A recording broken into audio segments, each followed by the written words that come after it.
आज हम इस वीडियो में जानने वाले हैं कि नेटवर्क मार्केटिंग में कुछ मिथ्स होते हैं।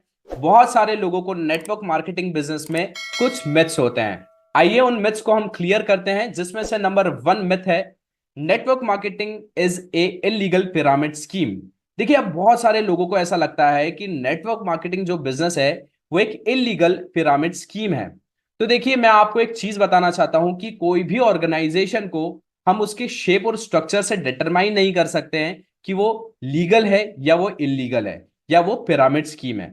अगर ऐसा होता तो बहुत बड़े बड़े कॉरपोरेट्स, ऑर्गेनाइजेशंस और बहुत सारे गवर्नमेंट जो डिपार्टमेंट्स है आज की डेट में वो इलीगल हो जाते हैं, राइट। यदि मैं बात करता हूं बहुत बड़ी कंपनीज की, एमएनसीज की एंड गवर्नमेंट की, तो वहां क्या होता है, सबसे टॉप पोजीशन पे सीईओ होते हैं और उसके नीचे प्रेसिडेंट्स होते हैं।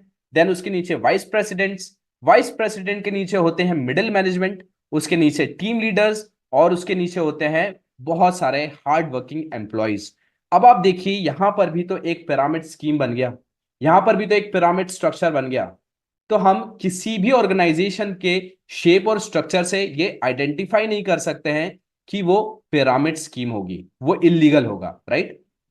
मैंने आपको ऑलरेडी बताया है कि जो पिरामिड स्कीम होती है वहां पर एज सच कोई प्रोडक्ट्स नहीं होते हैं, and legal network marketing business में बेस्ट क्वालिटी प्रोडक्ट्स होते हैं, जेन्युइन प्रोडक्ट्स होते हैं, जिससे कि एक्चुअल मायने में लोगों को फायदा होता है। एंड पिरामिड स्कीम में देखिए हाई इन्वेस्टमेंट होता है, जिस वजह से वहां पर हाई रिस्क भी इन्वॉल्व होती है। But legal network marketing business में जो इन्वेस्टमेंट होता है वो ना के बराबर होता है, और इस बिजनेस में जो रिस्क होती है वो पूरी तरीके से जीरो होती है। तो ये फर्क है पिरामिड स्कीम में और लीगल नेटवर्क मार्केटिंग बिजनेस में।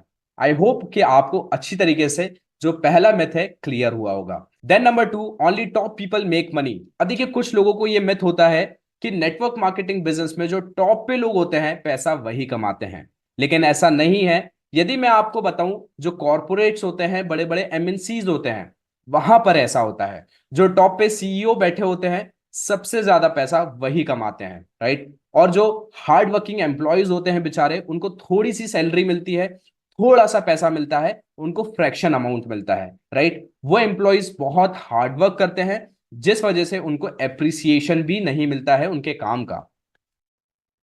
लेकिन नेटवर्क मार्केटिंग बिजनेस में क्या होता है कि कोई भी पर्सन इस बिजनेस में बहुत अच्छा परफॉर्म कर सकता है, और वो जितना अच्छा परफॉर्म करेगा, जितनी अच्छी उसकी टीम होगी, जितना अच्छा बिजनेस जाएगा, उस पे उसको परसेंटेज मिलता है उसके काम के अकॉर्डिंग, राइट। और उसको उतना ही अप्रिशिएट किया जाता है नेटवर्क मार्केटिंग बिजनेस में।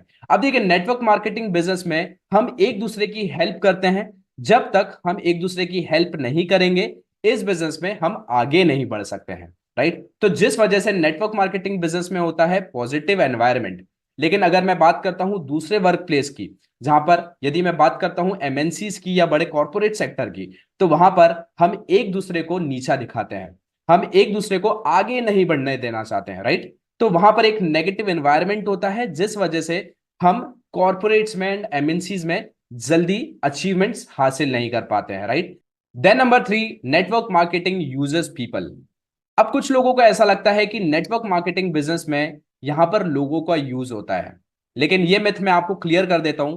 देखिए, नेटवर्क मार्केटिंग बिजनेस में जब तक हम लोगों की मदद नहीं करते, जब तक हम अपने सपनों को पूरा नहीं कर सकते हैं, हम अपने गोल्स को अचीव नहीं कर सकते हैं। अब मैं आपको एक डायग्राम के थ्रू समझाता हूं। अब देखिए, यहां पर अपलाइन है। अपलाइन वो होता है जो लोगों को इस बिजनेस में लेके आता है, ठीक है।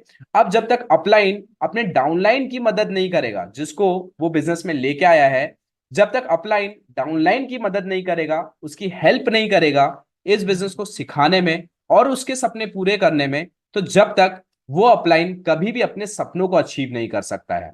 तो इसका मतलब यह है कि जब तक हम अपनी टीम की हेल्प नहीं करते, हम लोगों की मदद नहीं करते इस बिजनेस में, जब तक हम इस बिजनेस में कभी भी अपने सारे ड्रीम्स को अचीव नहीं कर सकते हैं। तो ये कहना गलत है कि नेटवर्क मार्केटिंग में लोगों का यूज होता है, बल्कि नेटवर्क मार्केटिंग बिजनेस में हम एक दूसरे की हेल्प करते हैं। Then number 4, this business will be saturated eventually. अब देखिए, कुछ लोगों को डाउट होता है, कुछ लोगों को मिथ होता है कि जो नेटवर्क मार्केटिंग बिजनेस है वो बहुत जल्दी बंद हो जाएगा। यदि सारे लोग नेटवर्क मार्केटिंग बिजनेस करेंगे तो क्या होगा। देखिए, मैं आपको एक एग्जांपल के थ्रू समझाता हूं।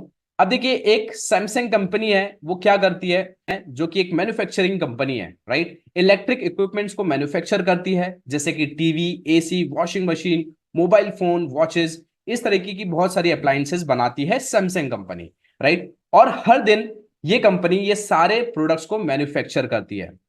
तो क्या सैमसंग कंपनी कभी अपने जो प्रोडक्ट्स है उसको मैन्युफैक्चर करना बंद करती है? The answer is no. बल्कि वो हर दिन अपना जो मैन्युफैक्चरिंग है उसको तेजी से बढ़ाती है, क्योंकि उसको भी पता है कि ये जितने भी प्रोडक्ट्स हैं इनकी जो डिमांड है वो डे बाय डे इंक्रीज होते जा रही है, right.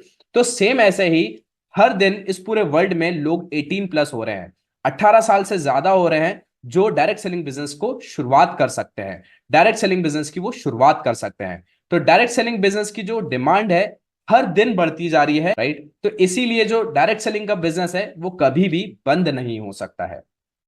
And number 5, network marketing doesn't work. कुछ लोगों को यह मिथ होता है कि नेटवर्क मार्केटिंग जो बिजनेस होता है वो सही तरीके से वर्क नहीं करता है, लेकिन मैं आपको बता देता हूं कि एक पेपर की कटआउट्स भी ये बोलती है कि 2025 तक आते आते तक डायरेक्ट सेलिंग इंडस्ट्री 64,000 करोड़ की होने वाली है। और यदि नेटवर्क मार्केटिंग बिजनेस काम नहीं करता तो ये अमेरिका में 1941 में स्टार्ट ना होके आज 80 ईयर्स कंप्लीट हो गए हैं अमेरिका में।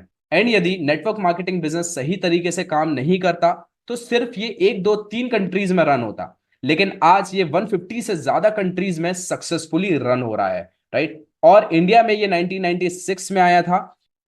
ये बिजनेस इतना अच्छा वर्क कर रहा था जिस वजह से 12 सितंबर 2016 को गवर्नमेंट ऑफ इंडिया ने कुछ गाइडलाइंस और कुछ रूल्स एंड रेगुलेशन इसके लिए निकाले थे, और इसके लिए अभी लॉ भी पास हो चुका है। इसका मतलब हम यहां से बिजनेस अपना बहुत तेजी से आगे बढ़ा सकते हैं और हमें रिस्क बिल्कुल नहीं है, राइट। इसके साथ पिछले साल का जो रेवेन्यू जनरेट हुआ था डायरेक्ट सेलिंग बिजनेस का वो हुआ था वर्ल्ड वाइड अराउंड $200 बिलियन का वर्ल्ड वाइड। और ये जो इंडस्ट्री है ये इंडिया की नंबर 1 इंडस्ट्री बनते जा रही है, फास्टेस्ट ग्रोइंग इंडस्ट्री बनते जा रही है, जिसका बहुत ब्राइट फ्यूचर है। अगर नेटवर्क मार्केटिंग बिजनेस काम नहीं करता तो ये सारी चीजें नहीं होती, बट काम कर रही है नेटवर्क मार्केटिंग बिजनेस, जिस वजह से आज network marketing fastest growing industry बनते जा रही है इंडिया की, और इसका आने वाले टाइम पे बहुत कमाल का और ब्राइट फ्यूचर होने वाला है। सो इन 5 पॉइंट्स ने हमारी मदद की है नेटवर्क मार्केटिंग बिजनेस के मिथ्स को जानने में और उन्हें क्लियर करने में, राइट। आई होप कि आपको एक स्ट्रॉन्ग माइंडसेट मिला होगा यहां से। और अब आ गई है वर्कशीट। वर्कशीट में नंबर 1 पॉइंट है, why you have the equal chance to make money in network marketing business when somebody is already on the top. Network marketing business में जब ऑलरेडी लोग टॉप पे होते हैं तो वहां पर हर एक नॉर्मल पर्सन भी ज्यादा पैसा कैसे बना सकता है, और सबको इक्वल चांस कैसा रहता है और क्यों रहता है।